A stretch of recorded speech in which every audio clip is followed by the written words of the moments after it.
COVID comeback, as in come on back to work. That's what we're doing today. We're talking about that, right? The COVID comeback, as in come back to work, but coming back to work may not be the same as what it was. So what's the difference between the comeback to work for some, anyway, in the workforce as it was than it was before? And now, what's it going to be? So this is Rich and Maikel with Mainline Executive Coaching, ACT. ACT as in action.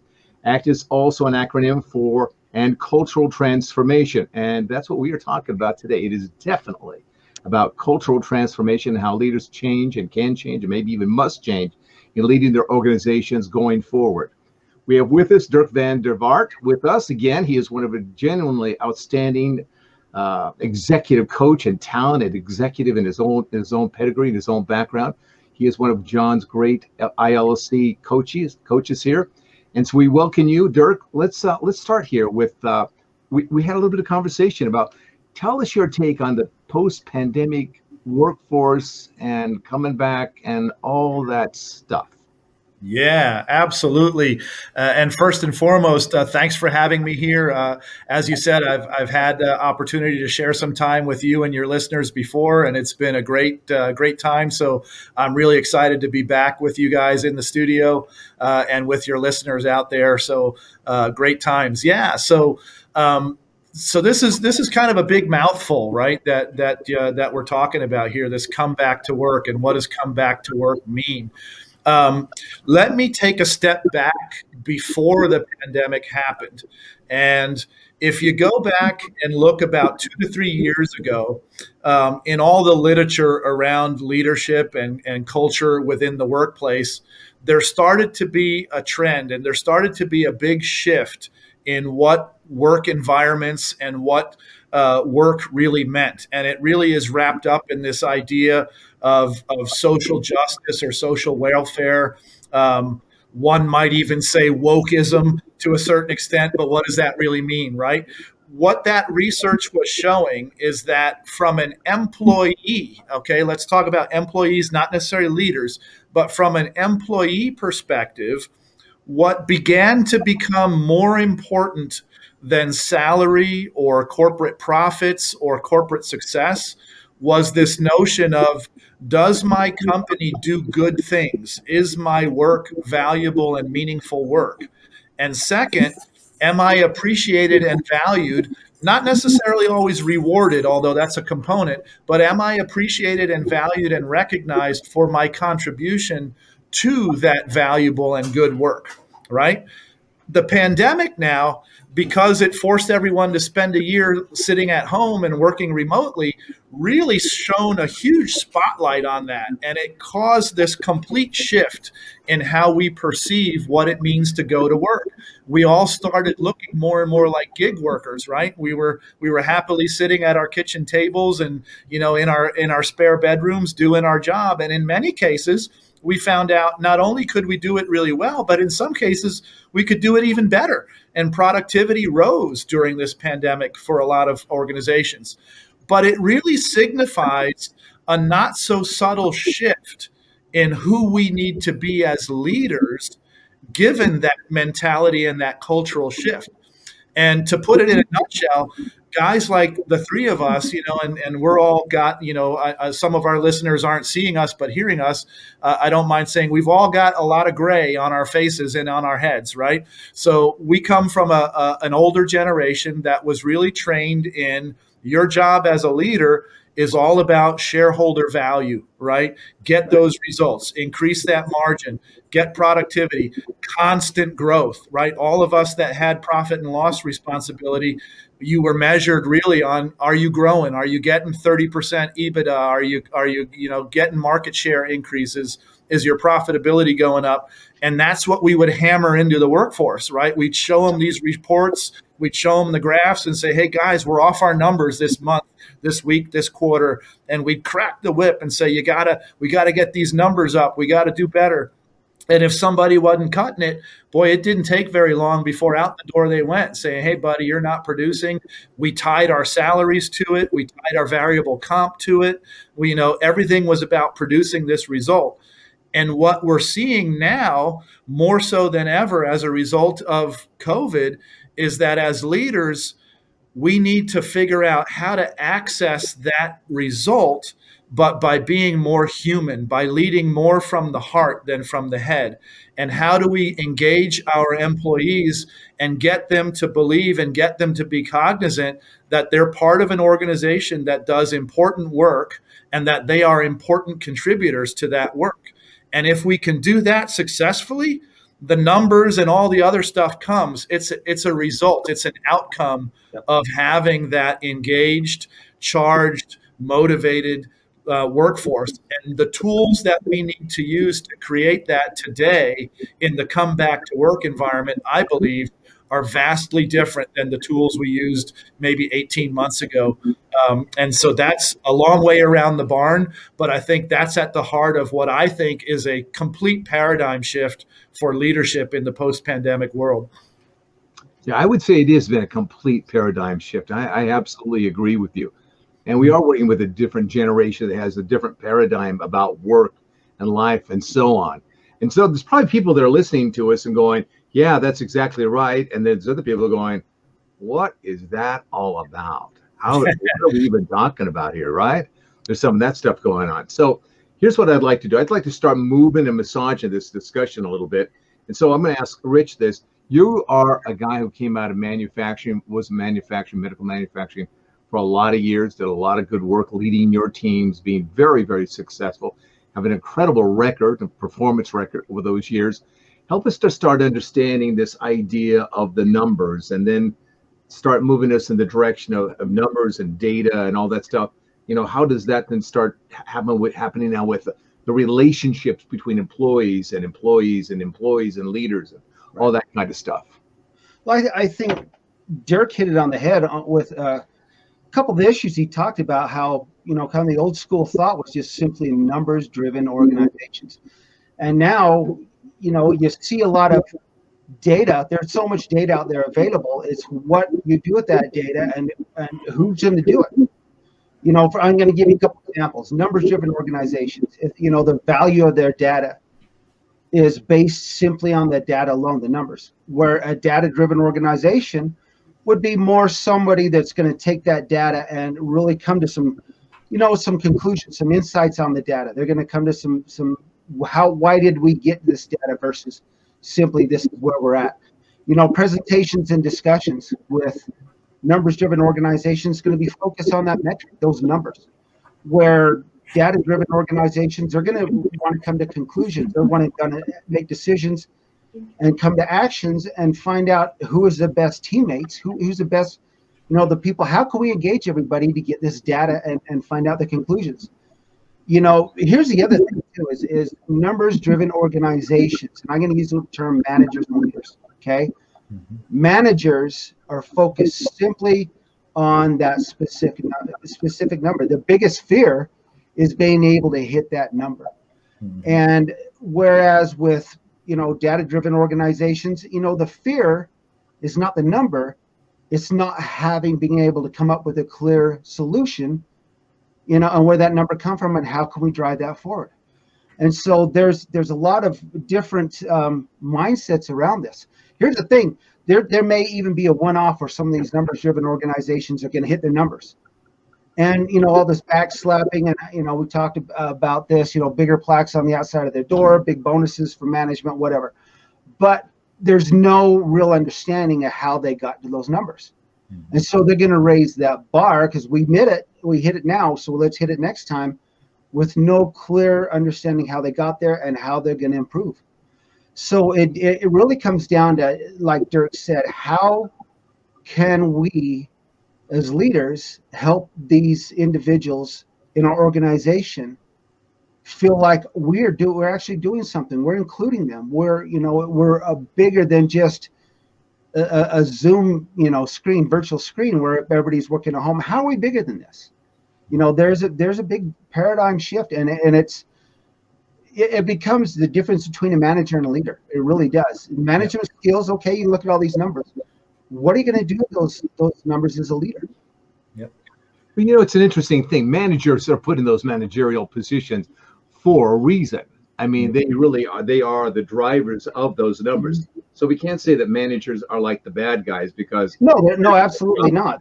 That's what they're taught to do, and everybody's got to have those skills to be in that position. yeah. But it's growing beyond that. Actually taking that to the next level is the trick. I think there's kind of something going on here that it's not a one-way learning street. I've watched in organizations where younger generation has come in and they've had this.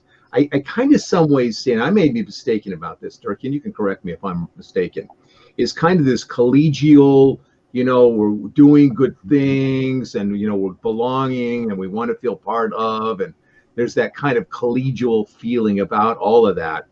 And, I want to be able to pick my perks, and I've got my chits that I got, here's what when do you want to come in late, when do you want to have time off, and blah, blah. There's that whole kind of realm of I want to be in charge of my work time, right? Mm-hmm. There's that. And you got so many chits, you can't do it all, but you get to select some, right? Yep. So I've watched in a couple of organizations as they've come in, and there has been this kind of head scratching from upper management going, how do we help them? It's that kind of, how do we help them kind of going on? Yep. What I see on the other side of that is there is this reality that kind of takes place in that, yes, we want you here. We want you to feel like you belong, that you're making a contribution, that you're part of an exceptional company, and that you really are making a difference here. And then there's at some point, it's like, you can work here anytime you want, so long as you get the work done. You can't miss the targets. That's a reality. You can't miss the objectives. You got to have a certain level of standard about your work and the expectations of your work. And so that for some is something they fit in pretty easily. But others, there's kind of a dissonance about that. And I've watched kids that are very talented kind of thinking, I can just kind of do it my way. But once they've been in there, all of a sudden they are working hard. And there's something, it's two-sided kind of thing here, I think. And that is, I want to kind of do it my way and go climb mountains and da-da-da-da-da. And you can do that as long as you show up and you work hard. You cannot get away from the work hard. You cannot get away from the ambition.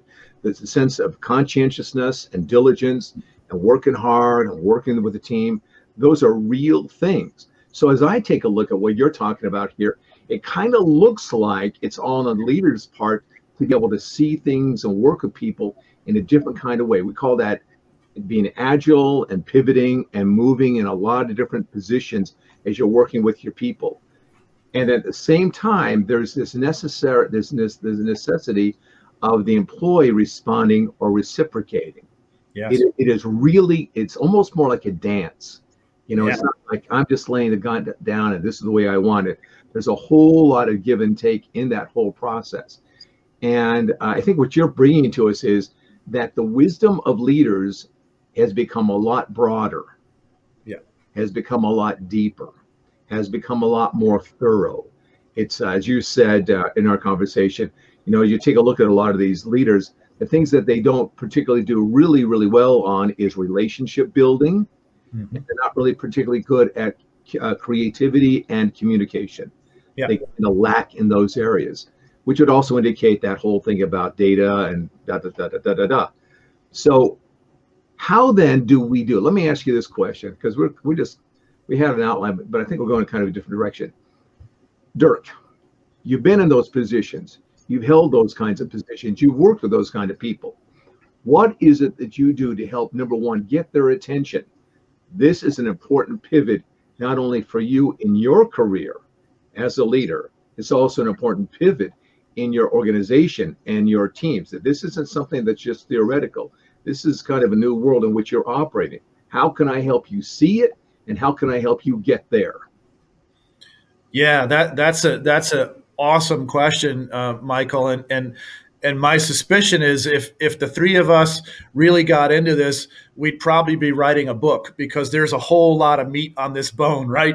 So there's a lot to unpack here in the short time that we've been allotted in this format. So let me get to two main points that I think speak to what you're asking, and I'll attack it from the what and then the how, right? So the what.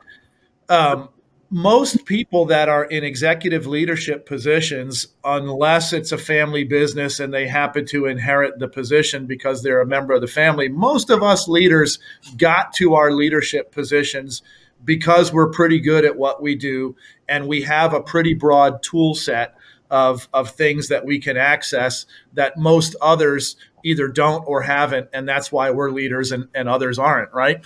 So what it comes down to, the what is, as leaders now, we've got to learn to pick up and use tools that are in our toolbox that we don't normally gravitate to, right?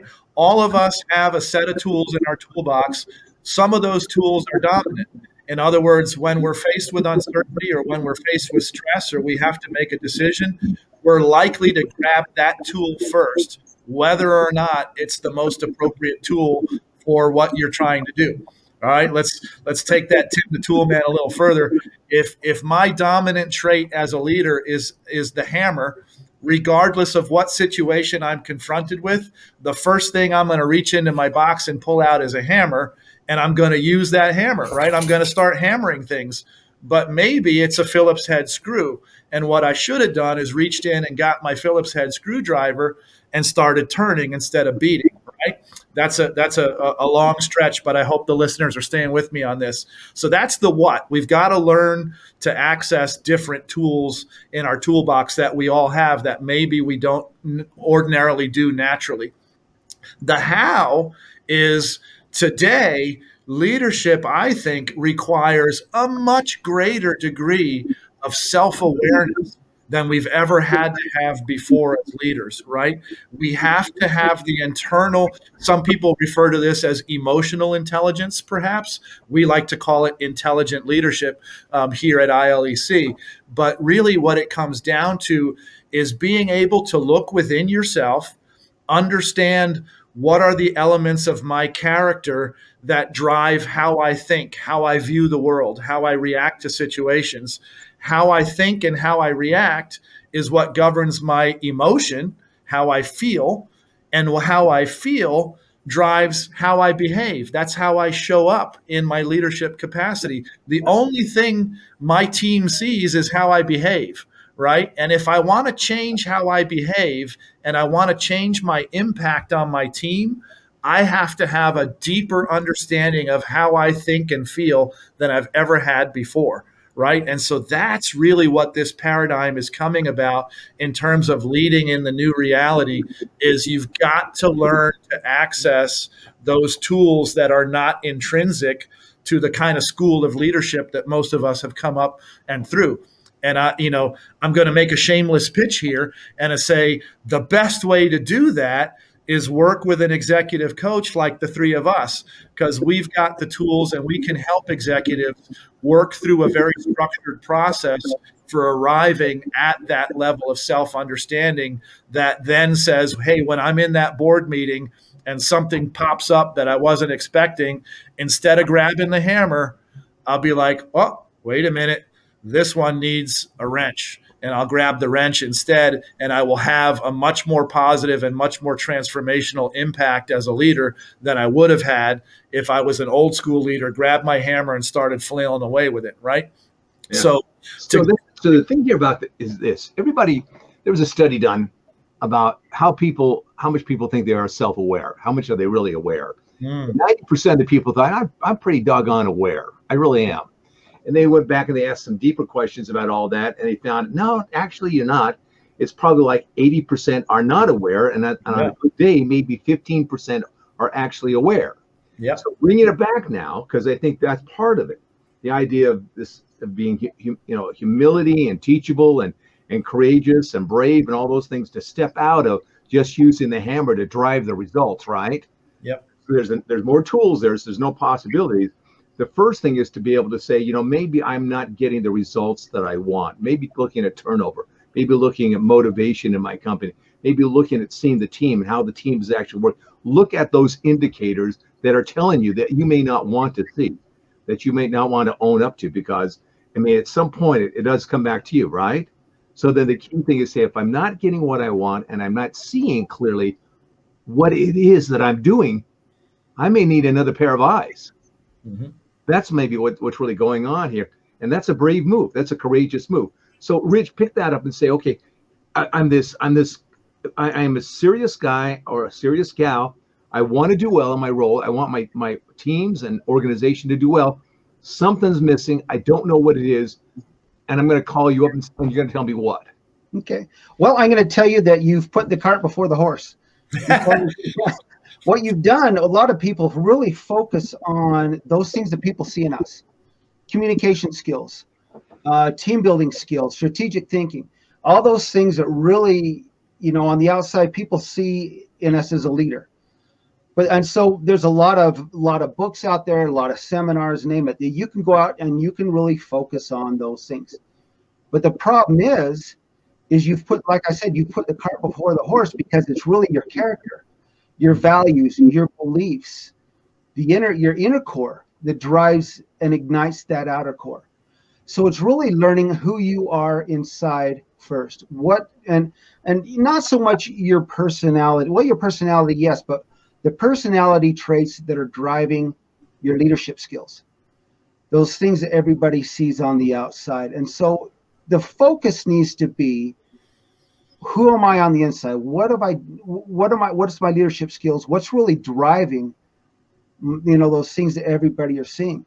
And so that's where we can step in and really help with certain assessments and driving down to that inner core and helping people understand this is who you are.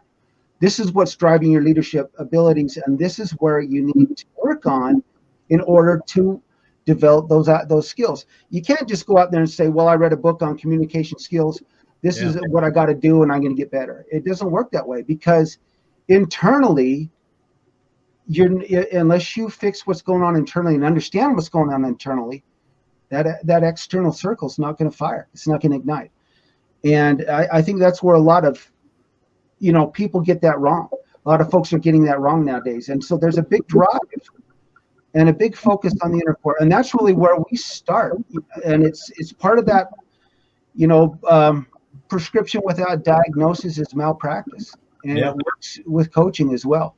The one thing I want to touch on real quick is something that, Dirk talked about, is titles and leadership abilities. I got to say to people out there, be careful what you wish for, because you just might get it. And if you're not ready, you're going to be in a world of hurt, because being a leader it's a great thing. But remember, along with that title comes a tremendous amount of responsibility for the people around you.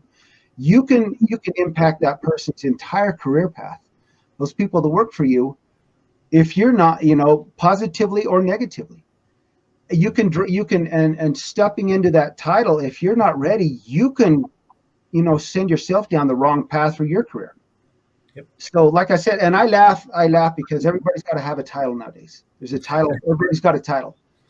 But, like I said, with that title comes a great deal of responsibility. And it's learning from someone who's been there, done that, been successful at it, and can help you to the next level is going to be key to your career path. Yeah. There's something very special that happens. And I know John laughs at that word. It's so special. You're so special.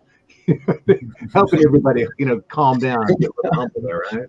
Right. That a lot. But there's something maybe unique about working with a leader, and they're at a pivotal point in their career, and they're just not seeing it. They're just not getting it. And they're at this point where they've got to make the right decision about what it is they're going to do next. And knowing that individual so well and being able to just say, if you just looked at it this way, if you just took this kind of thing, how about if we just did this?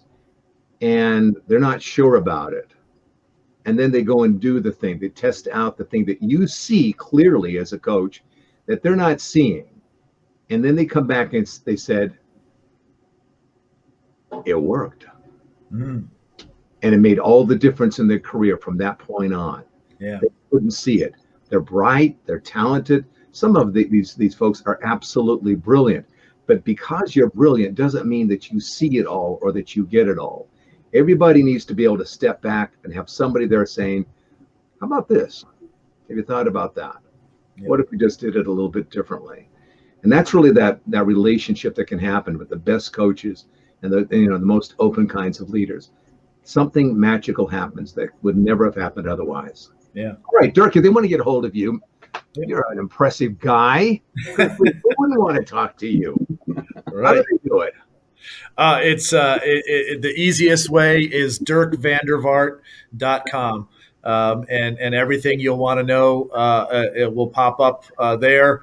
And I Believe that in post-production, we can add some of those links to the podcast. But again, it's Dirk, D-I-R-K, last name Van Der, V-A-A-R-T. The second A is for awesome. Don't forget that one. But dirkvandervaart.com, and that'll take you to my website, and all my contact is there. And it'll link you to the greater ILEC community, where you can find information on fantastic coaches like Rich and yourself. So pretty easy. Yeah. I really like Dirk. You're not going to get an inspired guy. You're going to get a funny guy. Got to have some laughs in there, right? Okay. Yeah, I moonlight as a stand-up comedian, right? So. Oh, really? Okay, you're rounding third. Bring us home, Rich. Okay. Thank you, everybody, for joining us today. Dirk, that was awesome. Always a pleasure talking to you. I always learn something from you. And if you want to get a hold of us, M. Bailey at intelligentleadershipec.com, R. Barron at intelligentleadershipec.com, or richbarron.intelligentleadershipec.com. That was a mouthful. Yeah. It really was. But anyway, thank you so much, and I hope you enjoyed it today. And take care and be safe. We'll see you again. Great seeing you again, Dirk. Thank you, guys. And thank you to all the listeners out there. Really appreciate this time with y'all. Once again, thank you for joining us. If you have any suggestions or comments, or something you'd like to hear about on a future podcast, email us at mbailey@intelligentleadershipec.com or rbarron@intelligentleadershipec.com, or go to our website, richbarron.intelligentleadershipec.com.